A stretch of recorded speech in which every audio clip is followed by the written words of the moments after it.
Reshaping My Soul by Katalin Veresh of Glenorrhea 2157. Narrated by Janine Penfold. This story is also narrated in Hungarian. I hail from Hungary, where I was born in 1957. You could say I was born in the best possible times, peacetime and increasing prosperity. You could also say I was born in the worst possible times, a communist regime and social injustice. My mother's parents were farmers. They had just enough land to live off. They worked hard, bartered goods and raised 4 kids, educating all of them. The communist regime labelled them kulaks and took their land and house away without compensation or any alternative to survive. My father's parents lived in a suburb and ran a small pub, while raising a son upstairs in their house that my grandfather had built. There was no running water or toilet, so this was not a luxury house, but it had a garden to grow vegetables and fruits. The communist regime labelled them as someone who had property and took both the house and land away without compensation. And while my grandparents were allowed to stay on the upper floor of the house, they had to pay rent for what they had built with their own hands. Then someone reported their son, my father, to the authorities for treason. He was arrested, taken to prison, and sentenced to death. His parents were inconsolable and were not informed of any further developments, thinking their only son was dead.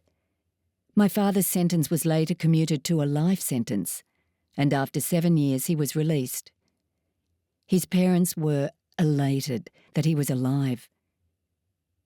But by the time he was released, he had a broken backbone from the prison beatings and had to spend a year in a plaster bed. His health was affected, and he had depression.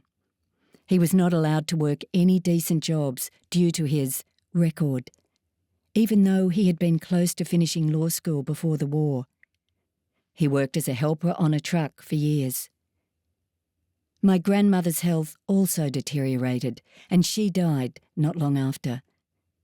My father then met my mother, and my brother and I were born.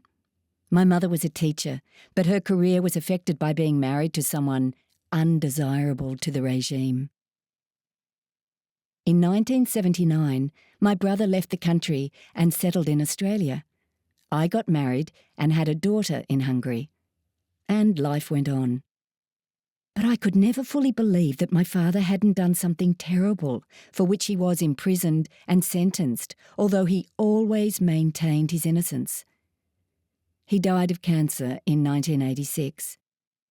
In 1990, after the regime change, out of the blue, we received a letter from the Hungarian military court advising us that my father never had a charge against him and he was now fully exonerated. I felt terrible because I hadn't trusted him and because I could not believe that humans could do this to each other. I put advertisements in all the local papers with the great news. But my father was dead, and most people who knew him had passed away. In 1991, generally very unhappy about society, my husband, daughter and I decided to follow my brother and came to Australia to live. We arrived in Perth. As we landed, my brother gave a little plush kangaroo to my daughter Gabby as a welcome present. One weekend, we went to Fremantle to look around and found ourselves in the middle of a town fair with hundreds of people filling the square. After a few hours spent on a bench, we left for home. 30 minutes into the drive, we realised, to our horror, that we left Gabby's little kangaroo on the park bench. A mad drive back with no hope to recover the little plush gift. But we found the kangaroo comfortably sitting on top of the bench, waiting for its rightful owner to recover it. Hundreds of people did not touch my daughter's kangaroo. To this day, my eyes fill with tears when I think about this. Our new country showed us that there is goodwill in people. Not long after this, my husband received a letter from his brother in Hungary with long-awaited family photos. I took the letter and I was going to show it to him immediately when I drove to pick him up after the end of his working day. But I lost the letter somehow. I was devastated. A few days later, the letter arrived in our letterbox. Someone found it in the street and posted it to us. Another example of how good people can be. I soon got my first job as an office cleaner, though I had a master's degree, at an affluent local council. In Hungary, cleaners were non-people to be looked through. On my first week, the council's chief engineer came to the kitchen where I was wiping off the kitchen bench and inquired about who I was, how I got to Australia, and whether I'd been to Kiama yet.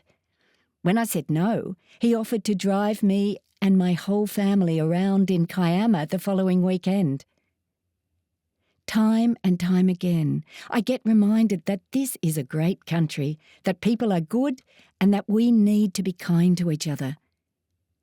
I have been living this mantra to try and give back the kindness that was afforded to me back then, when I came to this beautiful country. My career got a better turn later. My daughter is a published author, and we are happy.